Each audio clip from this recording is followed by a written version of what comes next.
Hello, welcome to Preeti आरी creation. तर आज आपण बघणार आहेत की स्लीव्जला आपण ट्रेसिंग पेपरवर दोन्ही साईडनी परफेक्ट ट्रेसिंग कसं करायचं. स्लीव्जचा आधी मिडल काढून घ्यायचं आहे आणि ट्रेसिंग पेपर घेऊन त्याला मधोमध फोल्ड करायचं आहे, जेणेकरून तो आपल्या मधला मिडल जो स्लीव्जचा असतो तिथे राहील. त्याच्यानंतर पेपर कॉपीवर डिझाईन घ्यायची, जी तुम्हाला डिझाईन काढायची आहे. फर्स्ट तर मिडलच्या बाजूचा जो भाग असतो तोच आधी काढून घ्यायचा आहे, वन साईड फक्त काढून घ्यायची आहे. त्याच्यानंतर त्याला फोल्ड करून दुसऱ्या बाजूने ट्रेसिंग करायचं आहे.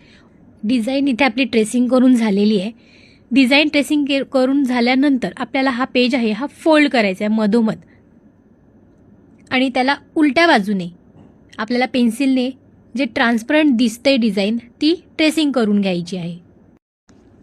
अशा बेसिक टू ॲडव्हान्स लेवलपर्यंतच्या ट्रिक आपल्या आरीवर्कच्या क्लासेसमध्ये शिकवल्या जातात.